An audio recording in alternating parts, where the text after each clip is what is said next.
Hello, it is I, and today we answer the age-old question of, can you beat game with restrictions? In today's episode we'll be answering the specific question of, can you beat Skyrim with only dog? The rules for this challenge are, only the dog is allowed to attack people, obviously. I am allowed to use spells to protect myself and the dog, so healing is allowed. Other spells are allowed under two special circumstances when we'll talk about those later. We start with character creation, and while Altmer would be the best for this playthrough since they start with an extra 50 points in Magicka and I have a feeling I'm gonna do a lot of healing, I thought it would be best to go with a cat named Dog. I still slightly regret that. Going through Helgen is a bit boring, we just kind of stand around and let others take care of our problems. But out of Helgen, we immediately go to find our one and only source of damage. There are several places to find a dog, for in Skyrim the easiest and cheapest to get is probably Miku. You can just find him on the road, and after he leads you to his dead owner, you can ask him to follow you. Now that we acquired our only source of damage, we can head to Bleak Falls Barrow for our first round of combat, which went not as terrible as I thought it would. It just took a whole lot of running around and healing. And then we encountered the worst enemy so far. Spiderweb, which you need to attack to destroy it. And the dog won't do that. And you can tell the dog to do that. So, challenge over. Because of Spiderweb. Or is it? You remember those special circumstances I talked about a few seconds ago? Well, this is the first one. You see, technically, dogs are the domesticated descendants of wolves, which means wolves are just undomesticated dogs, right? And there is a spell in Skyrim called Conjure Familiar, which summons an undomesticated dog. And that spell has a special version called Summon Flaming Familiar, which summons an undomesticated dog that is on fire and explodes after a while. So in theory, I thought the AoE damage should hit the spiderweb as well. The bad part about this is that you can't just buy that spell, you have to find it in a dungeon with a dragon priest. So let's go fight a dragon priest. On a slightly more positive note, we do have help from an NPC that is involved in the quest to get the scroll we need. So up until the dragon priest, it was a bit easier to deal with the enemies. Fighting the dragon priest though was not very fun. Just the dragon priest was annoying enough, but could be dealt with by just hiding behind pillars. But the idiot summoned a storm Atronach. So I just hid behind a door and let my dog and the NPC deal with everything, occasionally popping in to heal. Unfortunately, after a while, the dragon priest kind of got what I was doing and then opened the door and found me and killed me. There was a lot of quick saving that happened. And as a reward for this very long detour and so many quick savings later, we finally have our spiderweb destroyer. So, back to Bleak Falls Barrow. If this does not work, I will cry. And it did work, which was very nice, because I didn't test this before recording this video, so I had no idea if this actually worked. So the video could have actually just ended here. Or we would have had to use a disgusting sword that is definitely not a dog to get rid of the spiderweb.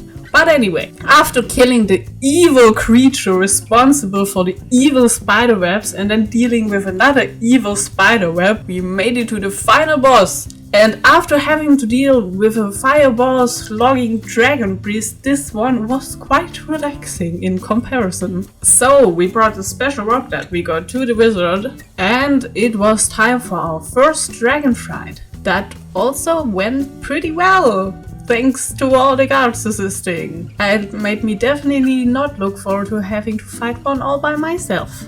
After the dragon was dead, we went to the Jarl and told him about it, and he sent us to some old people on top of a mountain. And on the way up to those old people on the mountain, we encountered probably the hardest and most annoying enemy in this entire playthrough, the Frost Troll. So, you see, Frost Trolls have a fun special feature called passive health regeneration, meaning if you don't do enough damage, they just heal right back up.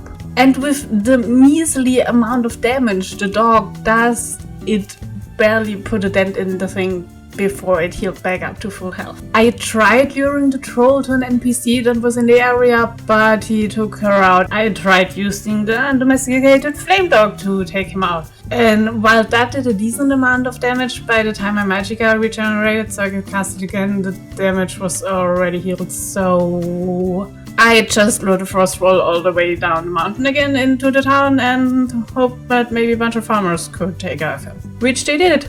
After the frost scroll killed a bear. Fun times.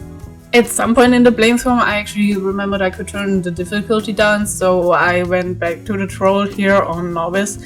And while the dog did more damage, it still wasn't enough, so either you need a lot more magickas so you can continuously heal the dog and yourself, or a whole bunch of magicka potions. But alas, the frost troll was dealt with in the end, and that's all that matters. Anyway, after that fun ordeal, we yelled at a bunch of old people who were so impressed by it that they sent us to a place to retrieve a special horn. And after the troll fight, this one was quite easy.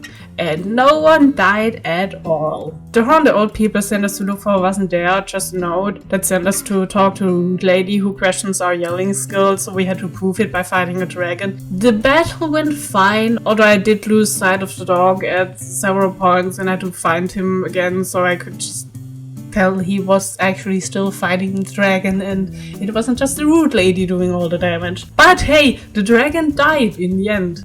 And the rude lady was so impressed that she sent us to a party to celebrate our awesome yelling skills. Now, the Thalmo party is the second special circumstance because your followers will not follow you into the embassy. One could use console commands to teleport the dog in, but that would be kind of cheating. So for this part, we are going to use our undomesticated dog summons. After giving all our earthly possessions to a wood elf, we made our way to the party, and after causing a distraction, we very stealthily and without dying a single time made our way to the torturer chamber.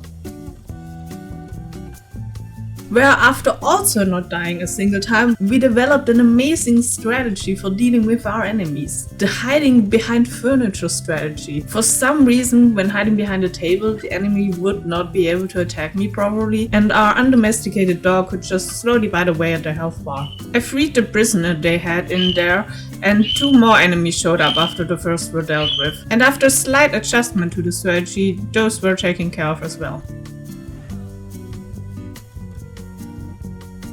Ignoring the frost troll for obvious reasons, the prisoner died for the sins of not helping us, and we went back to tell the rude lady about our traumatic party experience. After a quick therapeutic bird screeching session, she sent us to a therapist that lived in the sewers for some reason. Finally having our domesticated dog back, we did pretty well in there.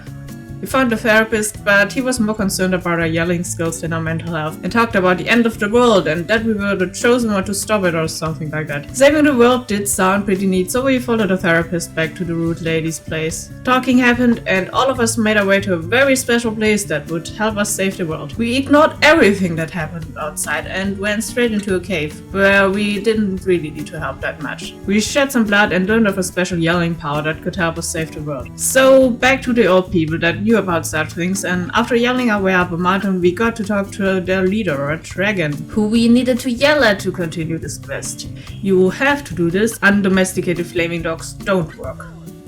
The dragon sent us to find a scroll that would help teach us the special yelling powers, and thanks to our dog's sniffing skills, we found a guy that knew where to find it. He sent us to the worst place yet, a Tremor ruin. This place was absolute hell.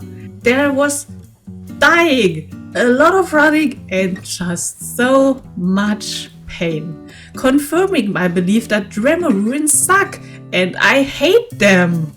I thought when starting this that the Tremor automatons would be the worst struggle in this, but no, it was the farmer down that stupid spiral staircase thing. They were so tanky, they did a lot of damage, they poisoned me, I hate them, I want them all to die.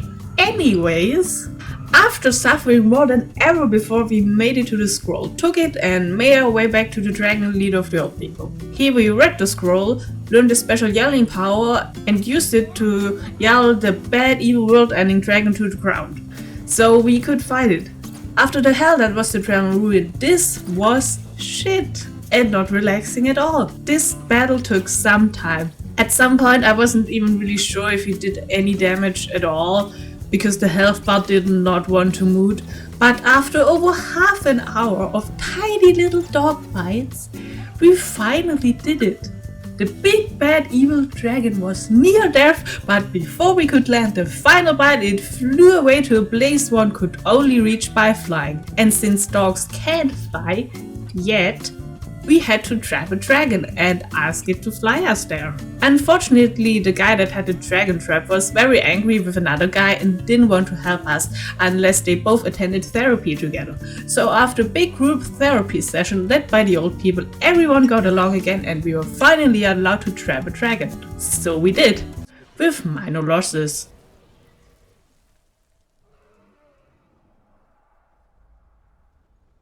And then we rode the dragon to the final stretch of this challenge, which included 2 dragons to fight, and this time we were alone without help, so this would take forever. Which is why we ignored them at first and made our way inside the ruin, where they could not follow, and this gave me enough time to think about how to deal with them while fighting some Draugr. At this point I remember that I could just turn the difficulty down to make this a bit easier for me, so not looking forward to having to spend 2 hours fighting 2 dragons and a dragon beast, I turned the difficulty down to novice. And damn, that did make a difference. While it still took some time and a lot of hiding and healing to deal with the dragons, it was so much easier and quicker on novice. After a little celebration, we went to fight the third to last enemy in this playthrough, who was already half health, so apart from a little death, this was easy. Now on to Sovngarde and off to fight Alduin to save the world. But first, overgrown human, who we thankfully didn't have to down entirely, so it was just a bit of running around until our dog took enough bites out of him for him to stop attacking us. We got some help to fight Alduin, and then it was time. The last fight in this challenge. The grand finale, which took like 2 minutes and wasn't a challenge at all. It was kind of really underwhelming, but then again, from what I remember from my other playthroughs, this fight was always so much easier than, for example, the first fight with Alduin, or just some random dragon you can find while running around. Now, there is one final little hurdle we have to overcome here though. After Alduin has lost enough health, he enters a sort of downstairs where all of the little helpers we have and our dog don't attack him anymore, leaving us to make the final blow. Which we are not allowed to do since this is a dog-only playthrough. So once again we fall onto our undomesticated flaming dog to help us with this one and finish off the challenge. It did not work. For some reason the AoE damage from the dog did nothing to Alduin. I tried it several times. This means our only option is for us to make the final blow ourselves. So with a heavy heart, cat named Dog yelled fire at a big bad evil dragon, and we did not beat Skyrim with only a dog. Or did we? You see, technically our character is named Dog, so Dog did do the final blow, so we sort of did beat the challenge, kind of, maybe if you squint. Would I recommend you do this challenge? Maybe you're novice. I think if I had the difficulty all the way down from the beginning, this would have been a lot less frustrating, but alas, it was still fun, for the most part. Well, leave a like if you enjoyed, and goodbye!